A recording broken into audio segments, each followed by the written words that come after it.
मैं डॉक्टर अमित भटनागर पंतनगर कृषि विश्वविद्यालय में सस्य विज्ञान विभाग में प्राध्यापक के पद पर कार्यरत हूँ। इस चैनल के माध्यम से मेरा प्रयास है किसानों तक सही जानकारी पहुंचे ताकि उसका लाभ वो खेती में ले सके। आज जो बात करना चाहता हूँ यह है कि हम जो उर्वरक खाद देते हैं उसके पोषक तत्व मिट्टी के अंदर फिक्स हो जाते हैं, स्थिर हो जाते हैं। अब ये जो फिक्स होते हैं मिट्टी के कणों के बीच में हो जाते हैं, इनसॉल्युबल कंपाउंड बना लेते हैं, जिस कारण से पानी में घुल नहीं पाते। जब ये पानी में घुलते नहीं है तो जड़ें इनका अवशोषण नहीं करती हैं। कोई भी तत्व जड़ में पानी के साथ घुलकर ही जाता है। अगर वो मिट्टी के कणों में फंस जाए, इनसॉल्युबल हो जाए, अघुलनशील हो जाए तो वो पौधे को उपलब्ध नहीं होता है। तो खास तौर से जो फास्फोरस है ये इनसॉल्युबल हो जाता है मिट्टी के कणों के बीच में और पानी में घुलता नहीं है, इसकी उपलब्धता कम हो जाती है। इसी तरह से दूसरे तत्व भी हैं, जिंक भी है, वो भी इनसॉल्युबल फॉर्म में आ जाता है। लोहा, आयरन ये भी इनसॉल्युबल फॉर्म में बना लेते हैं। अब ये जो पोषक तत्व होते हैं ये मिट्टी के अंदर रिएक्शन करते रहते हैं। तो जब ये रिएक्शन करते हैं तो जो कंपाउंड बनाते हैं कुछ इनसॉल्युबल होते हैं, कुछ सॉल्युबल होते हैं। अगर ये जो मेटल वाले हैं, Fe है, मैग्नीज है, कॉपर है, जिंक, आयरन है, ये अगर कार्बोनेट के साथ मिल जाते हैं तो इनसॉल्युबल हो जाते हैं, हाइड्रोक्साइड के साथ मिल जाते हैं तो ये इनसॉल्युबल हो जाते हैं, पानी में घुलते नहीं है।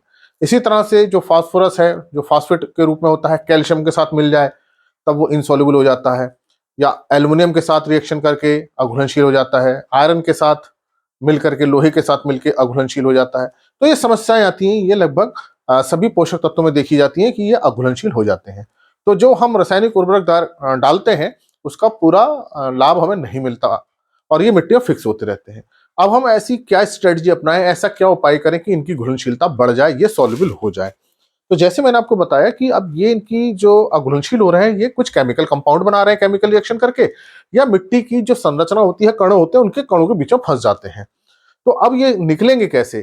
तो देखिए, सबसे अच्छा उपाय होता है मिट्टी के अंदर सूक्ष्म जीवों की संख्या को बढ़ाना। अगर मिट्टी में सूक्ष्म जीव, माइक्रो ऑर्गेनिज्म ज्यादा है, चाहे ये बैक्टीरिया है चाहे फंगस है, तो ये क्या करते हैं, सूक्ष्म जीव विभिन्न प्रकार के ऑर्गेनिक एसिड्स, कार्बनिक अम्ल निकालते हैं, एंजाइम्स निकालते हैं। तो जब ये कार्बनिक अम्ल निकालेंगे, ऑर्गेनिक एसिड, ये रिएक्शन करते हैं इन कंपाउंड के साथ, और चूंकि ये एसिड है इसलिए रिएक्शन करके उसको सॉल्युबल कर देता है, क्योंकि हम जानते हैं कि एसिड में कोई चीज डालने तो घुलने लगती है। तो ये बहुत तरह के एसिड्स निकालते हैं, कई तरह के एसिड होते हैं जिन्हें हम ऑर्गेनिक एसिड बोलते हैं। दूसरा, ये एंजाइम्स निकालते हैं, एंजाइम भी रिएक्शन करते हैं। तो इस तरह से क्या होता है, जो मिट्टी के अंदर अघुलनशील है वो घुलने लगता है धीरे धीरे करके, लेकिन ये रिस्पॉन्स धीरे धीरे आता है। अब इसका मतलब कि यह है, अगर हम सूक्ष्म जीवों की संख्या को बढ़ाएं तो हमको उसका असर देखने को मिलेगा। अब इसमें हम क्या कर सकते हैं, सीधे हम या तो जैव उर्वरकों का प्रयोग कर लें, जैसे पीएसबी के लिए, फास्फोरस के लिए पीएसबी आती है, फास्फोरस को घुलनशील बनाने के लिए। फास्फोरसलाइजिंग बैक्टीरिया आता है जो फास्फोरस को घुलनशील करता है। पोटेशियम के लिए केएमबी आता है, पोटेशियम मोबिलाइजिंग बैक्टीरिया जिसे हम बोलते हैं। जिंक सोलुबलाइजिंग बैक्टीरिया आता है, जिंक को सोलुबलाइज करने वाले जैव उर्वरक आते हैं। तो ये जैव उर्वरकों का हम प्रयोग करें। अब ये मार्केट में बहुत सारे जैव उर्वरक ऐसे हैं कि उसमें कई सारे सूक्ष्म जीव मिले हैं, पीएसबी भी है, केएमबी भी है, जिंक वाला भी है, तो आप उनको प्रयोग कर लीजिए। तो जैव उर्वरकों का प्रयोग करना बहुत जरूरी है, क्योंकि ये इसकी घुलनशीलता को, पोषक तत्वों की घुलनशीलता को बढ़ाते हैं, जिससे इनकी उपलब्धता बढ़ती है। दूसरा, हम ये कर सकते हैं कि हम जैविक खादों का प्रयोग करें।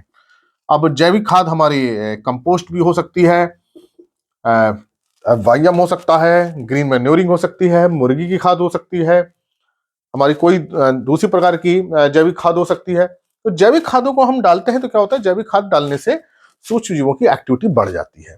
तो ऐसे खेत जहां हम लगातार जैविक खादों का प्रयोग करते हैं वहां पोषक तत्व फिक्स नहीं होते, वो घुलते रहते हैं क्योंकि एसिड निकल रहा है और उनकी उपलब्धता बनी रहती है।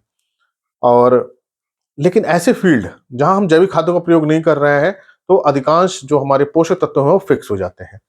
इसलिए हमें अपने खेत में जैव उर्वरकों का प्रयोग करना चाहिए, बायो फर्टिलाइजर जिसे हम कहते हैं, उसका आप निरंतर प्रयोग करते रहें। जब भी संभव हो जैविक खादों को बढ़ाएं, ऑर्गेनिक मैटर को बढ़ाएं, जैविक पदार्थों की मात्रा को बढ़ाएं जब भी संभव हो। ये अगर आप प्रयास करते हैं तो मिट्टी के अंदर पोषक तत्वों की घुलनशीलता बनी रहेगी। देखिए, ये केमिकल रिएक्शन होता है, जब भी हम कोई भी खाद डालेंगे, कोई भी केमिकल फर्टिलाइजर डालेंगे, वो मिट्टी में जाके केमिकल रिएक्शन करेगा, हम उसको रोक नहीं सकते वो केमिकल रिएक्शन को।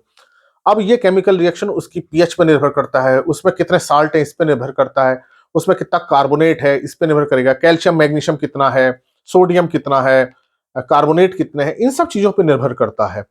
तो ये सब ज्यादा होता है तो रिएक्शन भी ज्यादा होता है, जब रिएक्शन ज्यादा होता है तो इनसॉल्युबल कंपाउंड जो अघुलनशील होते हैं, जो पानी में घुलते नहीं, वो ज्यादा बनते हैं।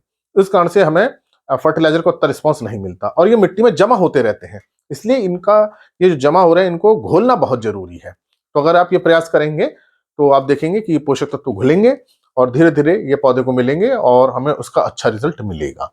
तो ये पोषक तत्वों को तो घोलते हैं, मिट्टी पे भी इनके बहुत अच्छे प्रभाव आते हैं, मिट्टी की संरचना सुधरती है, मिट्टी के गुण अच्छे होते हैं, तो मिट्टी की जो सॉइल फर्टिलिटी है वो भी अच्छी होती है, जिससे हमारा उत्पादन बढ़ता है। तो इसका प्रभाव न केवल पोषक तत्वों में पड़ता है बल्कि पूरी मिट्टी की हेल्थ पे, उसकी क्वालिटी पे भी पड़ता है।